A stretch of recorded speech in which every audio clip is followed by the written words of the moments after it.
Assalamualaikum warahmatullahi wabarakatuh. Perkenalkan, nama saya Muhammad Ilham Nugraha dengan NIM 210200123. Di sini saya akan mempresentasikan tentang pengelolaan pencemaran industri.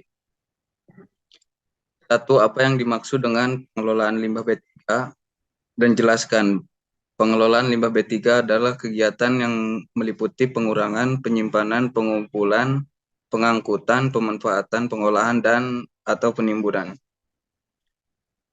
Selanjutnya, nomor 2, sebutkan dan jelaskan karakteristik dan kategori limbah B3.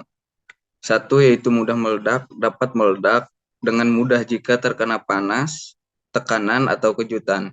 Hal ini sangat berbahaya karena dapat menimbulkan kebakaran atau ledakan yang dapat membahayakan nyawa dan properti.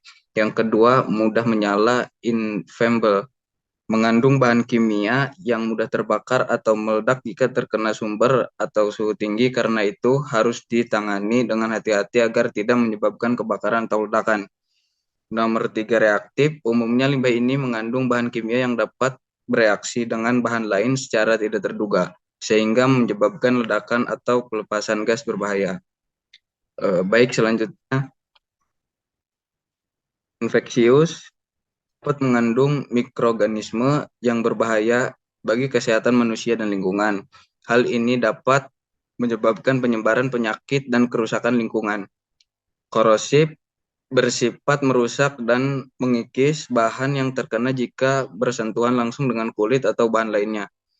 Bahan kimia yang korosif dapat menyebabkan luka bakar pada kulit, mata, dan saluran pernapasan. Selanjutnya, beracun. Karakteristik utama limbah B3 yang paling dikenal adalah sifatnya yang beracun, dapat mengakibatkan keracunan jika terpapar dengan jumlah yang cukup tinggi. Selain itu, limbah beracun juga dapat mencemari lingkungan dan merusak ekosistem.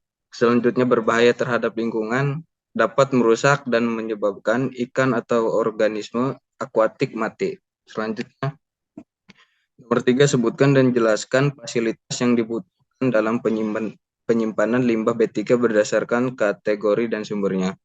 Bangunan, yaitu fasilitas penyimpanan limbah B3 berupa bangunan digunakan untuk limbah B3 kategori 1 dan kategori 2, dapat sumber tidak spesifik, sumber spesifik umum, dan sumber spesifik khusus.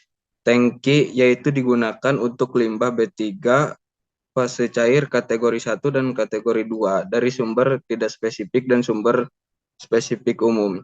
Silo, yaitu digunakan untuk menyimpan limbah B3 fase padat dengan rentang ukuran butir 0,5 sampai 300 nanometer.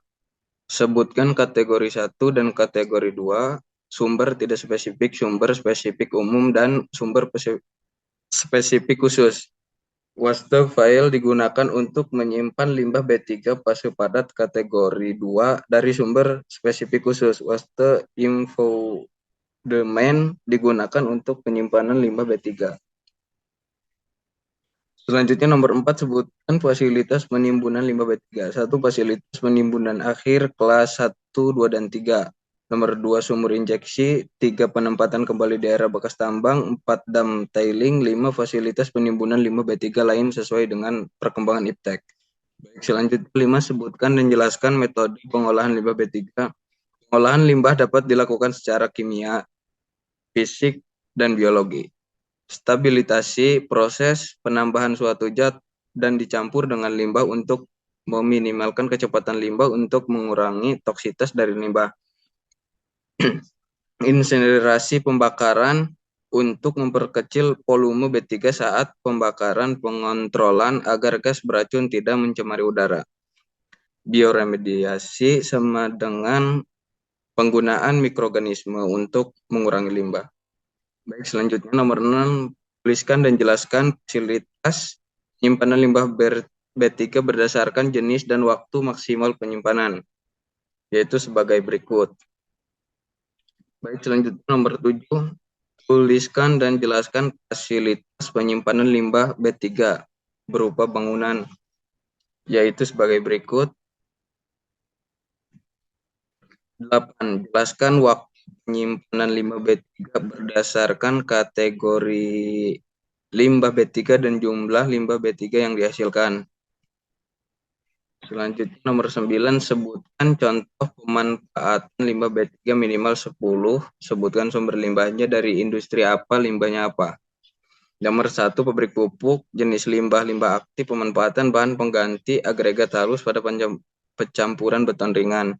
2, industri nikel, slag nikel sebagai pengganti pasir dan paving block dengan menambah abu sekam padi. 3, bengkel, oli bekas, bahan bakar alternatif. 4, industri tembaga, cover slag, salah satu bahan industri semen. 5, industri full slag eval, bahan substitusi pembuatan bata beton. 6, pabrik semen batu bara campuran raw mill dengan porsi 5% untuk bottom as kategori non semen grade.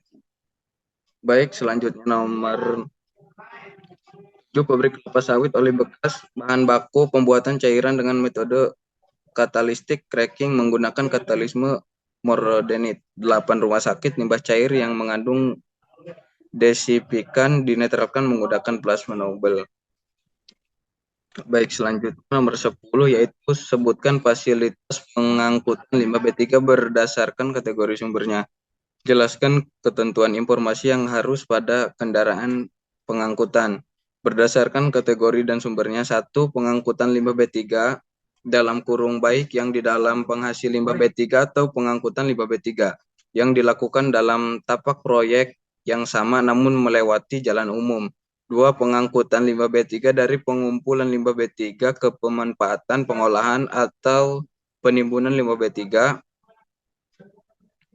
Nomor 4 yaitu pengangkutan limbah B3 dari penghasil limbah B3 ke pelabuhan untuk kegiatan ekspor limbah B3 yang menggunakan kontainer. Mungkin cukup sekian dari saya, kurang dan lebihnya mohon maaf. Wassalamualaikum warahmatullahi wabarakatuh.